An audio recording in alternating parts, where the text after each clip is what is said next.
उपलब्ध है, इसलिए हम कह सकते हैं कि इसका प्रांत होगा R। अब हम बात करते हैं इसके परिसर की।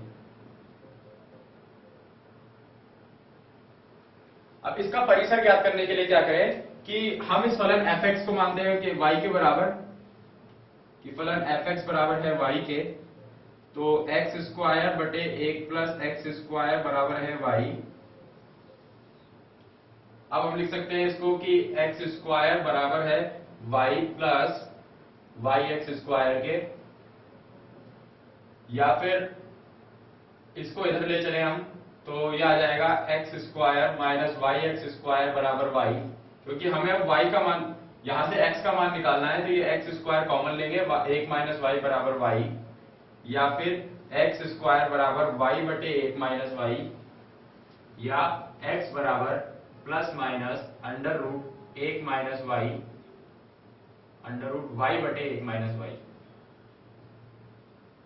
यह आ गया x का मान कि x बराबर है plus minus under root y बटे 1 माइनस वाई, यानी कि अब हमने इसको एक फलन बना दिया y का gy।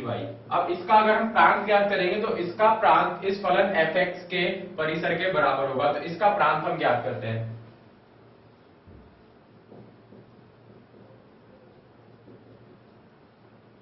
gy का प्रांत बराबर होगा fx के परिसर के।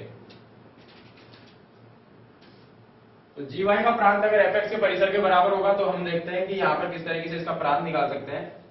अगर हम कोई भी वास्तविक संख्या लेते हैं यहां पर, और कोई भी वास्तविक संख्या 1 से छोटी अगर हमने ली,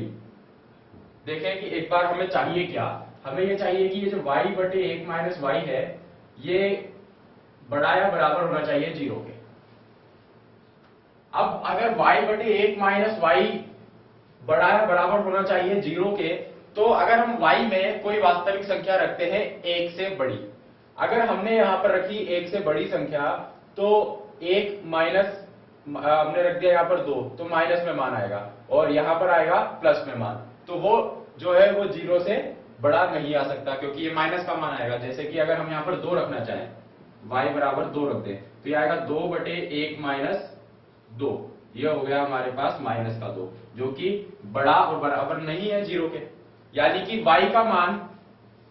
कभी भी 1 से बड़ा नहीं आ सकता। पहली बात यह हो गई कि y का मान 1 से बड़ा नहीं आ सकता, क्योंकि अगर हमने y का मान 1 से बड़ा रखा तो ये वाली कंडीशन पूरी नहीं हो पाएगी, y बटे 1 माइनस वाई 0 से बड़ा नहीं आ पाएगा। अब देखते हैं कि 1 से बड़ा तो होना नहीं चाहिए, 1 से छोटा देखते हैं। 1 से छोटे में अगर हमने यहाँ 0 रखा, अगर हमने यहाँ 0 रखा तो 0 आ जाएगा, यानी कि 0 चलेगा। अब 0 से छोटा रखकर देखते हैं, माइनस में रखकर देखते हैं। अगर हमने माइनस में मान रख के देखा, यानी कि माइनस का 1 रखा, तो ये आ जाएगा 1 माइनस माइनस का 1, यानी कि ये बना माइनस का 1 बटे 2, और ये भी 0 से बड़ा नहीं है, ये भी 0 से छोटा है, यानी कि माइनस का मान आ जाएगा, यानी 0 से छोटा भी नहीं आ सकता। तो अब बात ऐसी हुई कि जो मान है y का, वो ना तो 0 से छोटा आ सकता है, ना ही 1 से बड़ा आ सकता है, और ना ही 1 खुद आ सकता है, क्योंकि अगर हमने यहाँ 1 रखा तो ये 1 बटे 0 आ जाएगा, और बटे में 0 होता है तो वो अनिर्धारक रूप होता है, यानी कि इसका प्रांत 0 से लेकर 1 के बीच में होगा, पर हम 0 को साथ में ले सकते हैं। तो हम कह सकते हैं कि इसका जो प्रांत होगा वो 0 से लेकर 1 तक होगा, जहां पे हम 0 को साथ ले सकते हैं पर 1 को साथ नहीं ले सकते, क्योंकि दोबारा हम देख लेते हैं कि अगर हमने y को 1 से बड़ा रखा, अगर हमने y को 1 से बड़ा रखा तो माइनस में मान आएगा, और माइनस का मान कभी भी 0 से बड़ा नहीं हो सकता, 1 से बड़ा,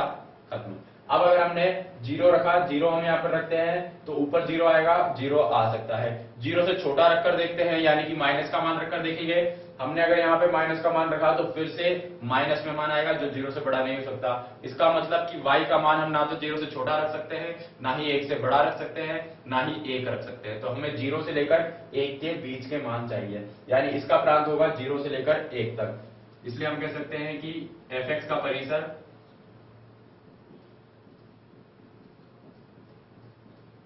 अतः fx का परिसर 0 से लेकर 1 तक होगा। 0 की तरफ हमने बड़ा ब्रैकेट लगाया, क्योंकि इसमें 0 को हम साथ ले रहे हैं, और 1 की तरफ हम लगा रहे हैं छोटा ब्रैकेट, क्योंकि हम 1 को साथ नहीं ले रहे।